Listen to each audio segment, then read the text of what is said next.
Hello everyone, Professor Krizluk here. So over the past 24 hours, we've seen that the Israeli government has taken military action to either slow down or stop Iran's nuclear program. We've seen targets hit across Tehran. Some nuclear scientists reportedly were killed. Some nuclear sites were struck. So we in the academic and public policy and international relations community, we've seen a debate over how best to handle Iran's nuclear program. In the U.S., administration after administration, in Israel, administration after administration has viewed Iran getting a nuclear weapon as unacceptable. So a debate has raged about how to stop Iran from getting one of these weapons or two of these weapons, or as Bibi Netanyahu said in a publicly televised address last night, a dozen or so nuclear weapons. Netanyahu said Iran was close to getting nuclear weapons. So we've heard this a lot from Iran, from U.S. leaders, but we've seen this debate over how to best stop Iran from getting a nuclear weapon. And there's really two big schools of thought within the IR scholarship, within the IR public policy community. Realism versus those that subscribe to more of liberal internationalism.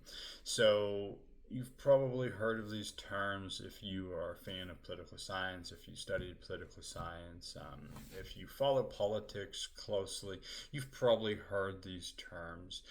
Maybe previously during the Bush administration, you heard of the Bush Doctrine. These are all alluding to different IR theories, different ways of looking at the world to get public policy that administration wants. I just wanted to make a video thinking about some of these different schools of thought, these two different schools of thought, their competing ideas of how to best stop Iran from getting a nuclear weapon. We'll start with realism.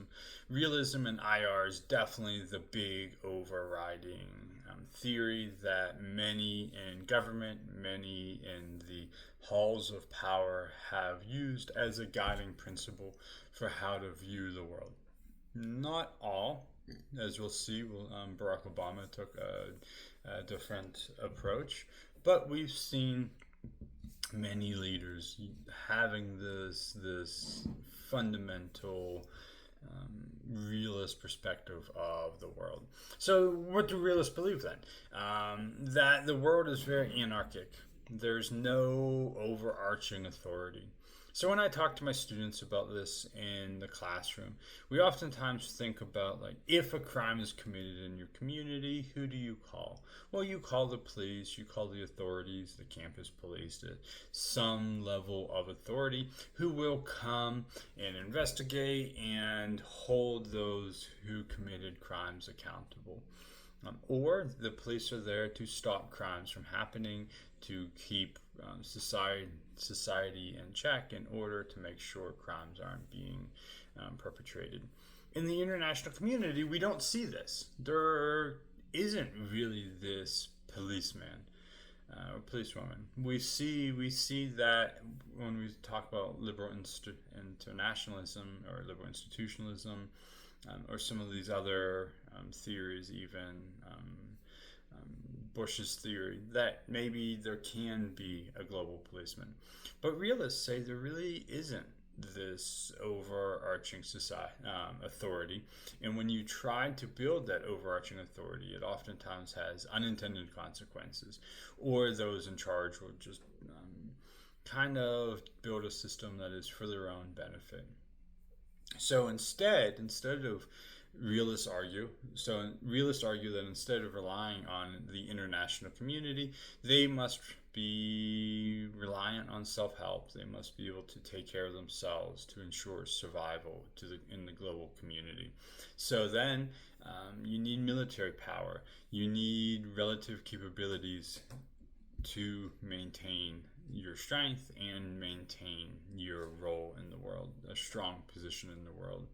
So here then, trust is minimal. Intentions can change, so capabilities must be checked. And what that means is that maybe an ally today, it won't be an ally tomorrow. And who is strong today might evolve over time, so you need to evolve with it to make sure your military capacity is high. So, realist, the big takeaway there is self-reliance in this over on this world system where you're kind of reliant on yourself. If the world is an anarchic system, you have to be self-reliant. So, what does that mean for Iran? So, if we're thinking about, okay, Iran is our case study, what does that mean for Iran? Realists would argue that nuclear Iran would alter the regional balance of power in the Middle East. These nuclear weapons, if Iran was able to get a nuclear weapon, that it could shield Iran's proxy groups, it could shield Iran's support for proxy groups. We hear a lot about in the news today Iran being a supporter of terrorism, Iran supporting terrorist organizations. And so realists would argue and do argue that if Iran can get a nuclear weapon, it makes their position, their relationship with proxy groups stronger. And then that in turn could then embolden regional aggression, that these proxy groups or Iran itself could be more aggressive in the region. So again, this is a realist argument. There with Iran, many realist scholars say diplomacy is unreliable with hostile regimes, that instead preventative action is justified. So this is kind of the current Israeli government policy. So we can see that diplomacy is unreliable. Take that instance. We know the U.S. and Iran are kind of in the middle of peace talks, not necessarily peace talks, but talks trying to keep Iran from getting a nuclear weapon. The Israeli government said these talks are unreliable. Instead, force needs to be used. So when we think about realist-inspired strategies, we see things like preventative military strikes, the targeting of nuclear facilities, which we experienced over the last 24 hours, where instead of diplomacy, Israel is using this more assertive foreign policy, preventative military strikes. There are also covert sabotage, cyber warfare, which we've seen over the past 15 years. We've seen the assassination of Iranian nuclear scientists. These can be housed in what you sometimes hear in Washington as maximum pressure campaigns. Maybe this is crippling economic sanctions plus the use or the threat of force. So sanctions are tied with these ideas that if Iran doesn't change their behavior, there'll be more military strikes, or there will be more economic sanctions. So really this maximum pressure. So if you follow what's going on in Congress, you'll hear this idea of maximum pressure.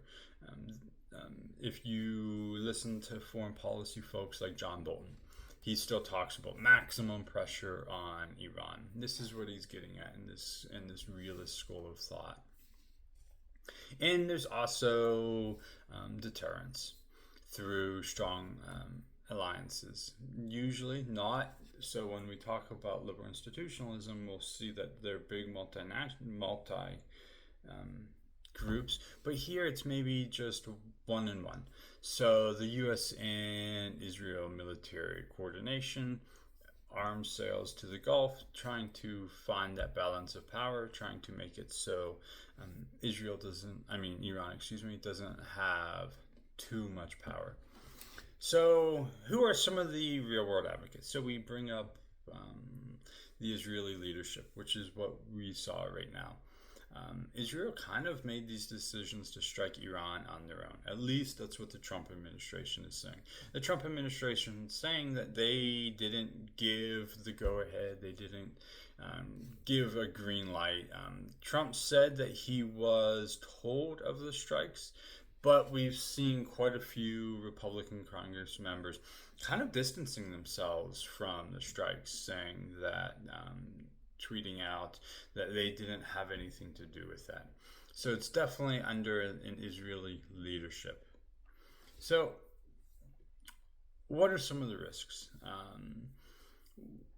With some of these kind of strong stances, we could say realists engage in like preventative strikes. So we can think, okay, well, are there any drawbacks to that?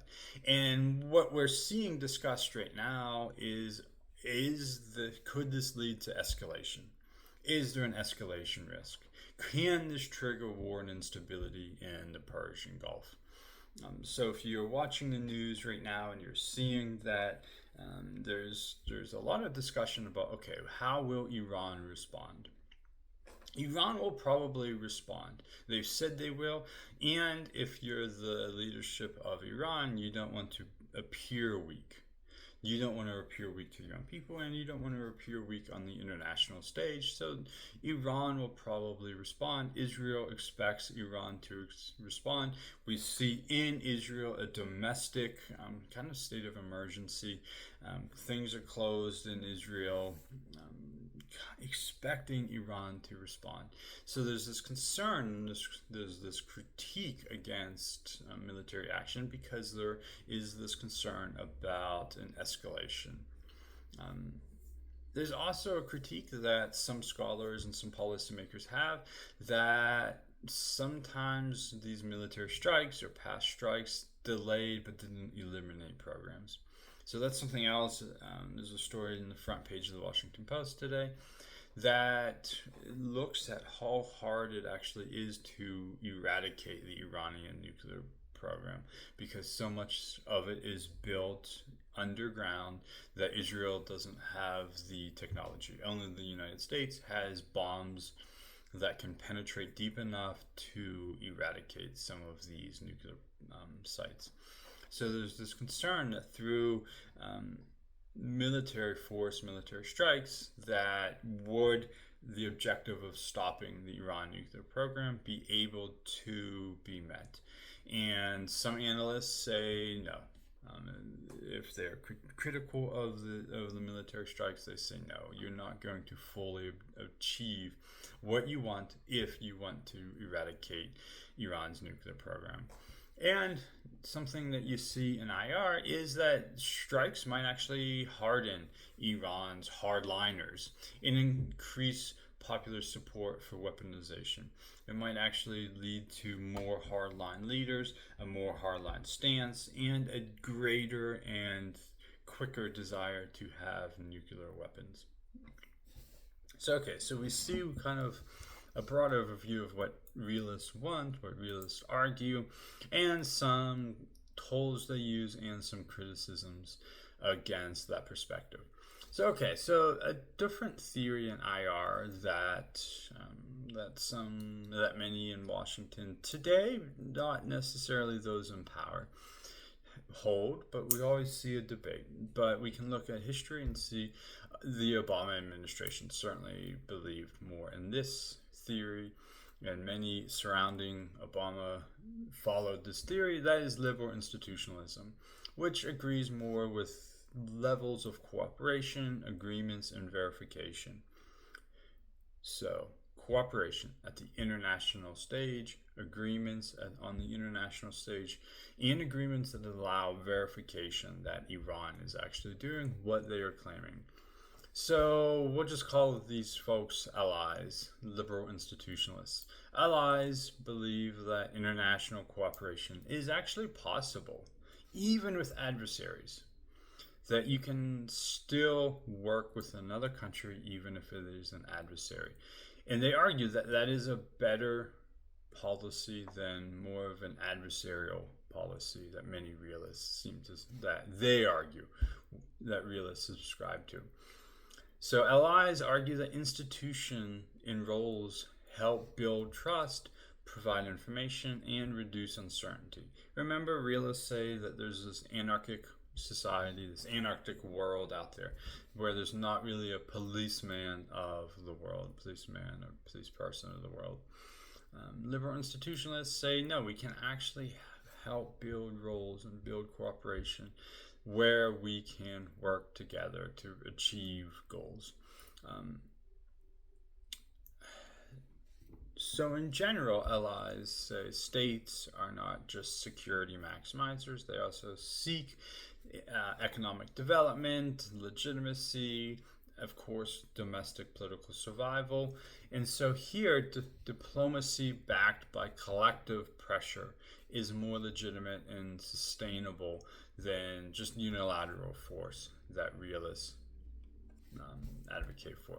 So let's apply that to the Iran case. So allies, liberal institutionalists, argue that Iran can be constrained, their nuclear program can be constrained through negotiated agreements with clear incentives and inspectors.